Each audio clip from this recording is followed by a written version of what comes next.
श्री कृष्ण लीला। श्री कृष्ण के सांवले शरीर पर सुनहरा पीतांबर झिलमिला रहा है। गले में वनमाला लटक रही है। मस्तक पर मोर पंख का मुकुट है। अंग अंग में रंगीन धातुओं से चित्रकारी कर रखी है। नए नए कोपलों के गुच्छे शरीर में लगाकर नट का सा वेश बना रखा है। एक हाथ अपने सखा ग्वाल के कंधे पर रखे हुए हैं और दूसरे हाथ से कमल का फूल नचा रहे हैं। कानों में कमल के कुंडल हैं। कपोलों पर घुंघराली अलकें लटक रही हैं और मुख कमल मंद मंद मुस्कान की रेखा से प्रफुल्लित हो रहा है। परीक्षित अब तक अपने प्रियतम श्याम सुंदर के गुण और लीलाएं अपने कानों से सुन सुनकर उन्होंने अपने मन को उन्हीं के प्रेम में रंग लिया था, उसी में सराबोर कर दिया था। अब नेत्रों के मार्ग से उन्हें भीतर ले जाकर बहुत देर तक वे मन ही मन उनका आलिंगन करती रहीं और इस प्रकार उन्होंने अपने हृदय की जलन शांत की। ठीक वैसे ही जैसे जागृत और स्वप्न अवस्थाओं में वृत्तियों की ये मैं ये मेरा इस भाव से जलती रहती हैं, परंतु सुषुप्त अवस्था में उसके अभिमानी प्राज्ञा को पाकर उसी में लीन हो जाती हैं और उनकी सारी जलन मिट जाती है। प्रिय परीक्षित, भगवान सबके हृदय की बात जानते हैं, सबकी बुद्धि के साक्षी हैं। उन्होंने जब देखा कि वे ब्राह्मण पत्नियां अपने भाई बंधु और पति पुत्रों के रोकने पर भी सब सगे संबंधियों और विषयों को छोड़कर केवल मेरे दर्शनों की लालसा में ही मेरे पास आई हैं, तब उन्होंने उनसे कहा। उस समय उनके मुखारबिंद पर हास्य की तरंगें अटखेलियां कर रही थीं। भगवान ने कहा, महाभाग्य देवियों, तुम्हारा स्वागत है। आओ बैठो, कहो हम तुम्हारा क्या स्वागत करें।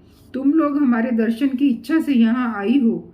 यह तुम्हारे जैसे प्रेम पूर्ण हृदय वालों के योग्य ही है।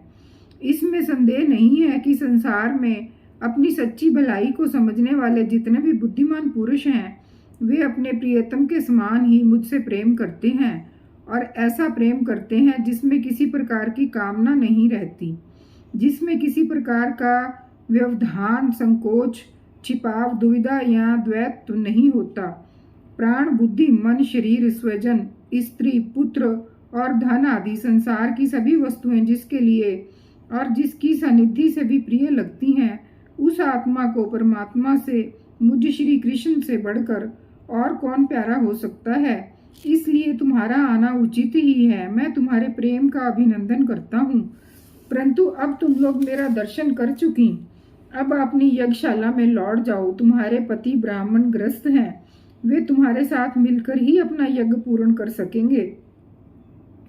ब्राह्मण पत्नियों ने कहा, अंतर्यामी श्याम सुंदर, आपकी ये बात निष्ठुरता से पूर्ण है। आपको ऐसी बात नहीं कहनी चाहिए। श्रुतियां कहती हैं कि जो एक बार भगवान को प्राप्त हो जाता है उसे फिर संसार में नहीं लौटना पड़ता। आप अपनी ये वेदवाणी सत्य कीजिए। हम अपने समस्त सगे संबंधियों की आज्ञा का उल्लंघन करके आपके चरणों में इसलिए आई हैं कि आपके चरणों में गिरी हुई तुलसी की माला अपने केशों में धारण करें। स्वामी, अब हमारे पति, पुत्र, माता, पिता, भाई, बंधु और स्वजन संबंधी हमें स्वीकार नहीं करेंगे, फिर दूसरों की तो बात ही क्या है। वीर शिरोमणे, अब हम आपके चरणों में आ पड़ी हैं। हमें और किसी का सहारा नहीं चाहिए, इसलिए अब हमें दूसरे की शरण में ना जाना पड़े, ऐसी व्यवस्था कीजिए। भगवान श्री कृष्ण ने कहा, देवियों, तुम्हारे पति, पुत्र, माता, पिता, भाई, बंधु कोई भी तुम्हारा तिरस्कार नहीं करेंगे। उनकी तो बात ही क्या, सारा संसार तुम्हारा सम्मान करेगा।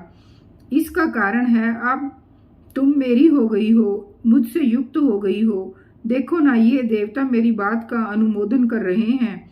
देवियों, इस संसार में मेरा अंग संग ही मनुष्यों में मेरी प्रीति या अनुराग का कारण नहीं है, इसलिए तुम जाओ, अपना मन मुझ में लगा दो, तुम्हें बहुत शीघ्र मेरी प्राप्ति हो जाएगी। शुकदेव जी कहते हैं, परीक्षित, जब भगवान ने इस प्रकार कहा तब वे ब्राह्मण पत्नियां यज्ञशाला में लौट गईं। उन ब्राह्मणों ने अपनी स्त्रियों में तनिक भी दोष दृष्टि नहीं की, उनके साथ मिलकर अपना यज्ञ पूरा किया। उन स्त्रियों में से एक को आने के समय ही उसके पति ने बलपूर्वक रोक लिया था। इस पर उस ब्राह्मण पत्नी ने भगवान के वैसे ही स्वरूप का ध्यान किया जैसा कि बहुत दिनों से सुन रखा था।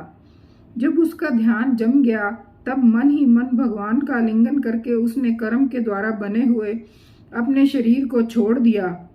इधर भगवान श्री कृष्ण ने ब्राह्मणों के द्वारा लाए हुए उस 4 प्रकार के अन्न से पहले ग्वाल बालों को भोजन कराया और फिर स्वयं भी भोजन किया।